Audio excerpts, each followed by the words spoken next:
everyone, welcome to Kids Area Online Class 4 പരിസര പഠനം. Onam exam class ആണ്. കേരള സിലബസിൽ പഠിക്കുന്ന കുട്ടികൾക്കുള്ള ഓണം എക്സാം ക്ലാസ് ആണ്.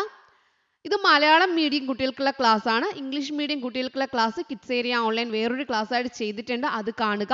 മലയാളം മീഡിയം കുട്ടികൾ ഈ ക്ലാസ് കാണുക, ഇംഗ്ലീഷ് മീഡിയം കുട്ടികൾ കിഡ്സ് ഏരിയ ഓൺലൈൻ നിങ്ങൾക്കായി ചെയ്തിട്ടുള്ള ആ ഒരു വീഡിയോ കാണുക.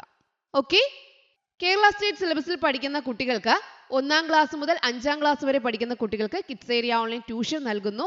ഈ ഒരു ടേമിന്റെ ക്ലാസ് ഇപ്പോൾ കഴിയും, അത് കഴിഞ്ഞ് നെക്സ്റ്റ് ടേം ക്ലാസ് സ്റ്റാർട്ട് ചെയ്യും. താല്പര്യമുള്ളവർക്ക് ജോയിൻ ചെയ്യാം.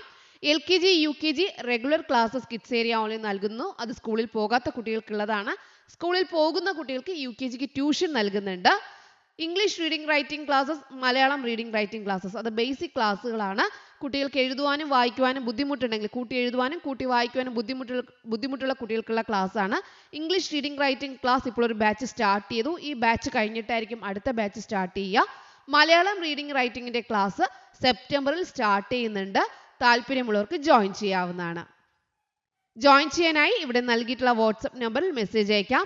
9746487799 ഈ വാട്സ്ആപ്പ് നമ്പറിലേക്ക് മെസ്സേജ് അയക്കാവുന്നതാണ്. ഇത് 2ാമത്തെ എപ്പിസോഡാണ് കേട്ടോ. അനുകൂലനമാണ് ഇന്ന് നമ്മൾ ആദ്യം പഠിക്കാൻ പോകുന്നത്. അനുകൂലനം എന്താണ്? അനുകൂലനം എന്ന് നിങ്ങൾ ആദ്യം മനസ്സിലാക്കുക. എന്താണ് അനുകൂലനം എന്ന് അറിയാവോ? സസ്യങ്ങൾക്കും ജന്തുക്കൾക്കും അവ ജീവിക്കുന്ന ചുറ്റുപാടിന് അനുയോജ്യമായ ശാരീരിക സവിശേഷതകളുണ്ട്. അതായത് ഐസ്, തണുപ്പുള്ള സ്ഥലം ഉണ്ടല്ലോ, പെൻഗ്വിൻ പോലുള്ള, അവർക്ക് അവിടെ ജീവിക്കാൻ വേണ്ടിയിട്ട്, ഹിമക്കരടി, പെൻഗ്വിൻ, അവർക്ക് അവിടെ ജീവിക്കാൻ വേണ്ടിയിട്ട് ശരീര സവിശേഷത ഉണ്ട്. ഇനി വെള്ളത്തിൽ ജീവിക്കുന്നവയ്ക്ക്, വെള്ളത്തിൽ ജീവിക്കാൻ പറ്റുന്ന മീൻ, അവയ്ക്ക് വെള്ളത്തിൽ ജീവിക്കാൻ വേണ്ടിയിട്ട് ശരീര സവിശേഷതകളുണ്ട്. ഇനി കരയിൽ താമസിക്കുന്ന ജീവികൾക്ക് കരയിൽ ജീവിക്കുവാൻ വേണ്ട ശാരീരിക സവിശേഷതകളുണ്ട്. അപ്പോൾ അവ ജീവിക്കുന്ന ചുറ്റുപാടിന് അനുയോജ്യമായ ശാരീരിക സവിശേഷതകൾ, അതിനെയാണ് അനുകൂലനം എന്ന് പറയുന്നത്. ആ ശാരീരിക സവിശേഷത ഉണ്ടെങ്കിൽ മാത്രമേ ആ സസ്യങ്ങൾക്കും ജന്തുക്കൾക്കും ആ സ്ഥലത്ത് ജീവിക്കാൻ പറ്റത്തുള്ളൂ. ഇപ്പോൾ എന്താണ്, ഇവിടെ വളരുന്ന എന്തെങ്കിലും ഒരു ചെടിയോ ജന്തുക്കളോ എന്തോ ആയിക്കൊള്ളട്ടെ, നമ്മൾ നല്ല തണുപ്പുള്ള സ്ഥലത്ത് കൊണ്ട് വിട്ടാൽ അതിന് ജീവിക്കാൻ പറ്റുമോ? ഇല്ല. കാരണം അതിൻ്റെ ശാരീരിക സവിശേഷത ഇല്ല. അപ്പോൾ ആ ശാരീരിക സവിശേഷത ഉള്ളവർക്ക് മാത്രമേ അവിടെ ജീവിക്കാൻ പറ്റൂ. ഓരോ ജീവികൾക്കും അതിൻ്റെ ചുറ്റുപാടിന് അനുയോജ്യമായ ശാരീരിക സവിശേഷതകളുണ്ട്. ഇനി വളരെ എളുപ്പത്തിൽ പറ്റുന്നത്, മീനിന് ജലത്തിൽ ജീവിക്കാൻ പറ്റുന്ന ശാരീരിക സവിശേഷതയാണ് ഉള്ളത്. ഇനി അതിനടുത്ത് കരയിലിട്ടാൽ അതിന് ജീവിക്കാൻ പറ്റുമോ? ഇല്ല. അതിന് പറ്റിയ ചുറ്റുപാടല്ല കര. അതിനെവിടെയാണ് പറ്റുക? വെള്ളം. അപ്പോൾ സസ്യങ്ങൾക്കും ജന്തുക്കൾക്കും അവ ജീവിക്കുന്ന ചുറ്റുപാടിന് അനുയോജ്യമായ ശാരീരിക സവിശേഷതകളുണ്ട്. ഒരു ജീവിക്ക് അതിന്റെ വാസസ്ഥലത്ത് ജീവിക്കുന്നതിന് സഹായകമായ ശാരീരിക സവിശേഷതയാണ് അനുകൂലനം. ഒരു ജീവിയോ സസ്യമോ എന്തോ ആയിക്കോട്ടെ, അതിന്റെ വാസസ്ഥലത്ത് ജീവിക്കാൻ പറ്റുന്ന ശാരീരിക സവിശേഷതയാണ് എന്ത് പറയുന്നത്? അനുകൂലനം എന്ന് പറയുന്നത്. ഇവിടെ നോക്കിയേ, ഇത് ഒരു സസ്യം, അതായത് ആമ്പൽ, താമര, ഇതൊക്കെയാണ് ജലത്തിൽ വളരുന്ന ഒരു സസ്യം. തണ്ടുകളിലെ വായു അറകളുടെ സഹായത്തോടെയാണ് ഞങ്ങൾ വെള്ളത്തിൽ പൊങ്ങി നിൽക്കുന്നത്. വെള്ളത്തിൽ വളരുന്ന ചെടികളെല്ലാം വെള്ളത്തിൽ ഉയർന്നു നിൽക്കുന്ന കണ്ടിട്ടുണ്ടോ? ആമ്പൽ, താമര. അതെന്തുകൊണ്ടാണെന്ന് പറയാണ്. കാരണം അതിൻ്റെ ശാരീരിക സവിശേഷതയാണ്. അതിൻ്റെ തണ്ടിൽ എന്തുണ്ട്? വായു അറകളുണ്ട്. ഇങ്ങനെ വെള്ളത്തിൽ ഉയർന്നു നിൽക്കുന്ന ചെടികളുടെ തണ്ടുകൾക്ക് എന്തുണ്ട്? വായു അറകൾ ഉണ്ട്. അത് അതിന്റെ ശാരീരിക സവിശേഷത. ഇനി തവള എന്ത് പറയുകയാണ്? വിരലുകൾ തമ്മിൽ ചർമ്മത്തിൽ ബന്ധിച്ചിരിക്കുന്നത് മൂലം വെള്ളത്തിലൂടെ നീന്താൻ ഞങ്ങൾക്ക് കഴിയും. കരയിലൂടെ ഇത് ചാടിച്ചാടിയാണ് പോവുക. എന്നാൽ വെള്ളത്തിൽ എന്ത് ചെയ്യണം? നീന്തണമെങ്കിൽ അതിന്റെ കാൽ എന്തായിരിക്കണം? താറാവിനെ പോലെ തന്നെ ചർമ്മം എന്ത് ചെയ്യണം? വിരലുകൾ തമ്മിൽ കണക്ട് ചെയ്ത് പോകണം. കണ്ടല്ലോ, ഇത് വിരലുകളാണ്. വിരലുകളെ തമ്മിൽ ചർമ്മം എന്ത് ചെയ്തിരിക്കുന്നു? കണക്ട് ചെയ്തിരിക്കുന്നു, ബന്ധിച്ചിരിക്കുന്നു. അതുകൊണ്ടാണ് തവളയ്ക്ക് എന്ത് ചെയ്യാൻ പറ്റുന്നത്? വെള്ളത്തിലൂടെ നീന്താൻ കഴിയുന്നത്. അപ്പോൾ വെള്ളത്തിലൂടെ നീന്താൻ വേണ്ട ശാരീരിക സവിശേഷത ആർക്കുണ്ട്? തവളയ്ക്കുണ്ട്. അപ്പോൾ ഓരോ ജീവിക്കും അതിൻ്റെ ചുറ്റുപാടിനനുസരിച്ച് ജീവിക്കാൻ വേണ്ട ശാരീരിക സവിശേഷതയുണ്ട്. അതിനെയാണ് എന്ത് പറയുന്നത്? അനുകൂലനം. അല്ലെങ്കിൽ ആ സ്ഥലത്ത് അതിന് ജീവിക്കാൻ പറ്റത്തില്ല. ഓക്കെ, മനസ്സിലായോ? അപ്പോൾ ഇവിടെ ആമ്പലിന് എന്താണ്? തണ്ടിൽ വായു അറയുണ്ട്.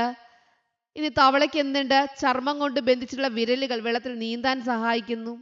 ഇനി ഇവിടെ വേറെ എന്താണ്? ആമ്പലിനും നമ്മുടെ താമരയ്ക്കൊക്കെ എന്താണ്? വലിയ ഇലകളാണ് അല്ലേ? വലിയ ഇലകളാണ്, വെള്ളത്തിൽ പൊങ്ങിക്കിടക്കാൻ സഹായിക്കുന്ന വലിയ ഇലകളാണ്. പിന്നെ സൂര്യപ്രകാശം അതിന് കിട്ടാൻ വേണ്ടി എന്താണ്? മുകളിലാണ് പൊങ്ങി നിൽക്കുന്നത്. വെള്ളത്തിന് മുകളിൽ ഇല നിൽക്കുമോ? ഇലയ്ക്ക് മുകളിൽ വെള്ളം നിൽക്കുമോ? ഇല്ല. ഇലയിൽ എന്തുണ്ട്? മെഴുകു പോലുള്ള ഒരു ആവരണമുണ്ട്. ഇങ്ങനെ ഒരുപാട് കാര്യങ്ങൾ എന്താണ്?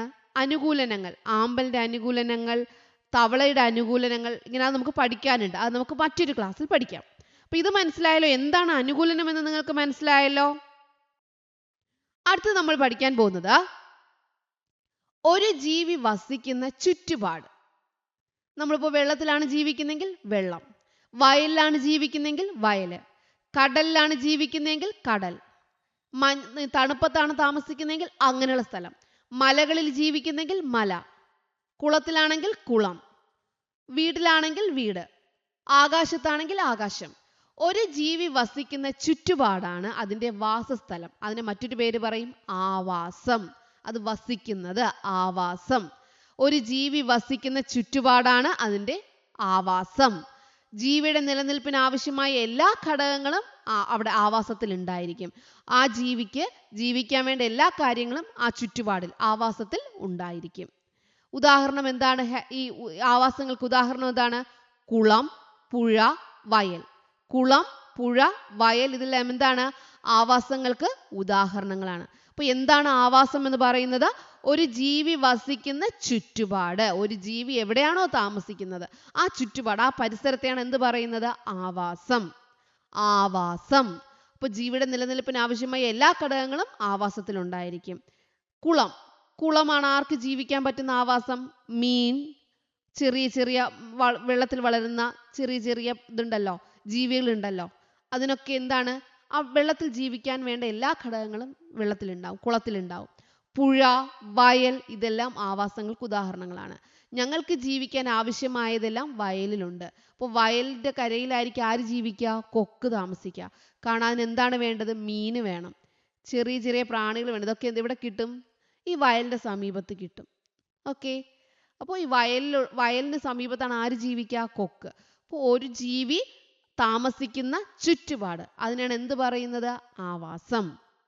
ഇനി ഒരു ആവാസത്തിൽ അതിൻ്റെ ഹാബിറ്റേറ്റ്, ആവാസത്തിൽ ജീവനുള്ളതും ജീവനില്ലാത്തതുമായ നിരവധി ഘടകങ്ങളുണ്ട്.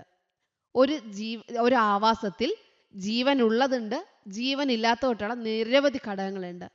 സസ്യങ്ങൾ, ജന്തുക്കൾ, സൂക്ഷ്മജീവികൾ, ഇവ എന്താണ്? ജീവനുള്ള ഘടകങ്ങളാണ്. ഒരു എൻവയോൺമെന്റ്, ഒരു ആ വാസസ്ഥലത്ത് താമസിക്കുന്ന, ചുറ്റുപാടിൽ താമസിക്കുന്ന സസ്യങ്ങൾ, ജന്തുക്കൾ, സൂക്ഷ്മജീവികൾ, ഇവയ്ക്കൊക്കെ ജീവനുണ്ട്. എന്നാൽ ആ സ്ഥലത്ത്, ആ ചുറ്റുപാടുള്ള മണ്ണ് ജീവനില്ല, വായു ജീവനില്ല, ജലം ജീവനില്ല, സൂര്യപ്രകാശം ജീവനില്ല. ഇവ എന്താണ്? ജീവനില്ലാത്ത ഘടകങ്ങളാണ്. അപ്പോൾ ഒരു ആവാസത്തിൽ ജീവനുള്ളതുകൊണ്ട് ജീവനില്ലാത്തതുകൊണ്ട്. ഒരു കുളം എടുത്തു കഴിഞ്ഞാൽ കുളത്തിൽ ജീവനുള്ളതുകൊണ്ട് ജീവനില്ലാത്തതുകൊണ്ട്. കുളം എടുത്തു കഴിഞ്ഞാൽ വെള്ളത്തിന് എന്തില്ല? ജീവനില്ല. എന്നാൽ വെള്ളത്തിൽ താമസിക്കുന്ന മീനിന് ജീവനുണ്ട്. ഓക്കെ. അപ്പോൾ ഫോറസ്റ്റ് എടുത്തു കഴിഞ്ഞാൽ ഫോറസ്റ്റിലുള്ള അവിടെ കല്ലുകൾക്കും മണ്ണിനൊന്നും ജീവനില്ല. പക്ഷെ അവിടെ താമസിക്കുന്ന മൃഗങ്ങൾക്കും പക്ഷികൾക്കും ചെറിയ ജീവികൾക്കൊക്കെ ജീവനുണ്ട്. ഒരു ആവാസത്തിൽ, ഒരു ആവാസം, ഒരു ചുറ്റുപാടിൽ ജീവനുള്ളതുകൊണ്ട് ജീവനില്ലാത്തതുകൊണ്ട്. അത് മനസ്സിലായല്ലോ? ഇവിടെ നോക്കി, ഇതുപോലെ ഒരു ചിത്രം തന്നാൽ ജീവനുള്ളവ ജീവനില്ലാത്തവ എടുത്തെഴുതാൻ പറഞ്ഞാൽ നിങ്ങൾക്ക് അറിയാലോ. ഇതിൽ ജീവനുള്ളവ എന്തൊക്കെയുണ്ട്? ജീവനുള്ളവ എന്ത് കാണുന്നുണ്ട്? ഇവിടെ കണ്ടോ?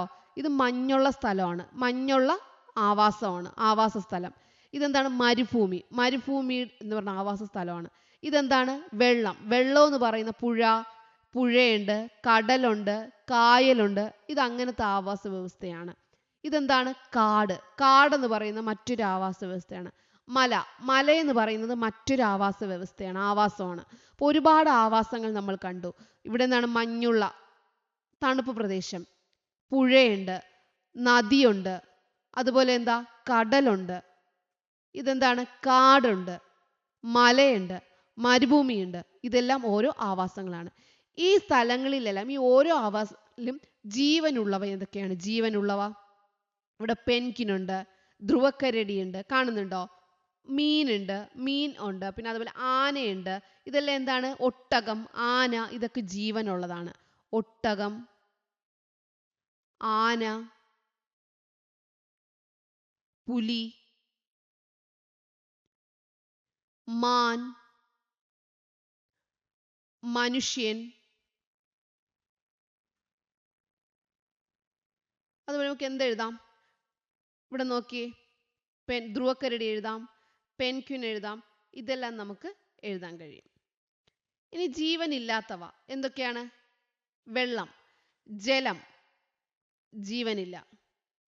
മണ്ണ്, മണ്ണിന് എന്തില്ല?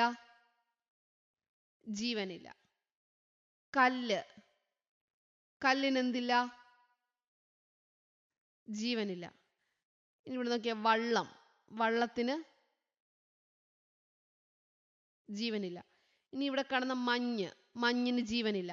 മണൽ, മണലിന് ജീവനില്ല. ഇവിടെ കാണുന്ന പാറകൾ, പാറയ്ക്ക് ജീവനില്ല.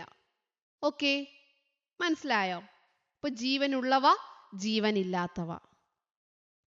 ഒരു ആവാസം എന്ന് പറയുന്നത് എന്താണ്? ഒരു ജീവിക്ക് ജീവിക്കാൻ വേണ്ട ചുറ്റുപാടാണ് ആവാസം. ആവാസത്തിൽ ജീവനുള്ളതും ജീവനില്ലാത്തതുമായിട്ടുള്ള കാര്യങ്ങളുണ്ട്. ജീവനുള്ളവ, ജീവനില്ലാത്തവ. പ്രകൃതിദത്ത ആവാസങ്ങൾക്കും മനുഷ്യനിർമ്മിത ആവാസങ്ങൾക്കും കൂടുതൽ ഉദാഹരണം കണ്ടെത്തി എഴുതൂ. പ്രകൃതിദത്ത ആവാസങ്ങൾ, അതുപോലെ തന്നെ മനുഷ്യനിർമ്മിത ആവാസങ്ങൾ. പ്രകൃതിദത്തം എന്ന് പറഞ്ഞാൽ പ്രകൃതിയാൽ ഉണ്ടായത്. ആവാസന ജീവിക്കാൻ വേണ്ട എൻവയോൺമെന്റ്. മനുഷ്യനിർമ്മിതം, മൃഗങ്ങൾക്കും പക്ഷികൾക്കും താമസിക്കാൻ നമ്മൾ ഉണ്ടാക്കുന്നതാണ് മനുഷ്യനിർമ്മിത ആവാസം. അപ്പൊ ഏതൊക്കെയാണ് നമുക്ക് എഴുതാൻ പറ്റുന്നത്? വനം എന്ന് പറയുന്ന, ഫോറസ്റ്റ് എന്ന് പറഞ്ഞ, വനം എന്ന് പറഞ്ഞ കാട്, പ്രകൃതിയിൽ ഉണ്ടായതിന് പ്രകൃതിദത്തം. മരുഭൂമി, മരുഭൂമി എന്ന് പറയുന്നത് എന്താണ്? പ്രകൃതിയിലുള്ളത്, പ്രകൃതിദത്ത ആവാസമാണ്. ഇനി ധ്രുവപ്രദേശം, പോളാർ ബിയറും ധ്രുവക്കരടിയൊക്കെയുള്ള ധ്രുവപ്രദേശം, അത് പ്രകൃതിദത്തമായിട്ടുള്ളതാണ്. പുൽമേട്, പുൽമേടുകൾ എന്താണ്? പ്രകൃതിദത്തമാണ്. അതുപോലെയാണ് പർവ്വതം, പർവ്വതങ്ങൾ എന്താണ്? പ്രകൃതിദത്തമാണ്. ജലാശയങ്ങൾ, ജലാശയങ്ങൾ പ്രകൃതിദത്തമാണ്. ഇതെല്ലാം പ്രകൃതിദത്ത ആവാസങ്ങളാണ്. മനുഷ്യനിർമ്മിതം, മനുഷ്യനിർമ്മിച്ചത് എന്തൊക്കെയുണ്ട്? മനുഷ്യനിർമ്മിതമായിട്ടുള്ളത് അക്വേറിയം, മീനിന് താമസിക്കാൻ വേണ്ടി അക്വേറിയം മനുഷ്യനാണ് പണിതത്, മനുഷ്യർ നിർമ്മിക്കുന്നതാണ്. പിന്നെ അതുപോലെ തന്നെ കൃഷിയിടങ്ങളുണ്ട്, മൃഗശാലയുണ്ട്, പൂന്തോട്ടങ്ങളുണ്ട്. ഓക്കെ, പൂന്തോട്ടം, പൂമ്പാറ്റകൾക്ക് താമസിക്കാനുള്ള പൂന്തോട്ടം, അതുപോലെയാണ് മൃഗങ്ങളെ താമസിപ്പിക്കുന്ന മൃഗശാല. ഇതൊക്കെ മനുഷ്യനിർമ്മിതമാണ്. അപ്പോൾ മനുഷ്യനിർമ്മിത ആവാസങ്ങളും ഉണ്ട്, പ്രകൃതിദത്ത ആവാസങ്ങളും ഉണ്ട്. ഇനി അവസാനമായിട്ട് നമ്മൾ പഠിക്കാൻ പോകുന്നതാണ് ആവാസ വ്യവസ്ഥ. ആദ്യം നമ്മൾ അനുകൂലനം പഠിച്ചു, ആവാസം പഠിച്ചു, അവിടെ എന്താണ് ജീവനുള്ളതും ജീവനില്ലാത്തതും നോക്കി, മനുഷ്യനിർമ്മിതവും നോക്കി, അതുപോലെ പ്രകൃതിദത്തമായ ആവാസവും നോക്കി. ലാസ്റ്റ് ഇതിലുള്ളതാണ് ആവാസ വ്യവസ്ഥ. ജീവനുള്ള ഘടകങ്ങളും ജീവനില്ലാത്ത ഘടകങ്ങളും ഉണ്ടെന്ന് പറഞ്ഞു. ഇവ പരസ്പര ആശ്രയത്വത്തിൽ കഴിയുന്ന ചുറ്റുപാടാണ് ആവാസ വ്യവസ്ഥ. ഓക്കെ, ജീവനുള്ള ഘടകങ്ങളും ജീവനില്ലാത്ത ഘടകങ്ങളും പരസ്പര ആശ്രയത്വത്തിൽ കഴിയുന്ന ചുറ്റുപാടിനെയാണ് എന്ത് പറയുന്നത്? ആവാസ വ്യവസ്ഥ. ഉദാഹരണങ്ങൾ എന്തൊക്കെയാണ്?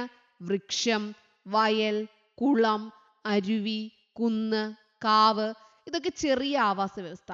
വനം, പുൽമേട്, മരുഭൂമി, കടൽ, ധ്രുവപ്രദേശം, ഇതൊക്കെ വലിയ ആവാസ വ്യവസ്ഥ. ഓക്കെ, അപ്പൊ നമ്മൾ ആവാസ വ്യവസ്ഥകൾ ജീവനുള്ളതും ജീവനില്ലാത്തതും പഠിച്ചു. അതിൽ നിന്ന് അടുത്ത നമ്മൾ പഠിച്ചു എന്താണ്? ഒരു കുളം എടുത്തു കഴിഞ്ഞാൽ ജീവനുള്ളതുകൊണ്ട് ജീവനില്ലാത്തതുകൊണ്ട്. എന്തെടുത്താലും അവിടെ ജീവനുള്ളതും ജീവനില്ലാത്തതും കാണും. ചെറിയ ആവാസ വ്യവസ്ഥകളാണ് വൃക്ഷം, വയൽ, കുളം, അരുവി, കുന്ന്, കാവ്, ഇതൊക്കെ ചെറിയ ആവാസ വ്യവസ്ഥകൾ. വലിയ ആവാസ വ്യവസ്ഥകളാണ് വനം, പുൽമേട്, മരുഭൂമി, കടൽ, ധ്രുവപ്രദേശം, ഇതൊക്കെ വലിയ ആവാസ വ്യവസ്ഥകളാണ്. ആവാസ വ്യവസ്ഥ മനസ്സിലായോ? സംശയമില്ലല്ലോ? ക്ലിയർ ആണല്ലോ? Okay children, bye bye. Thank you.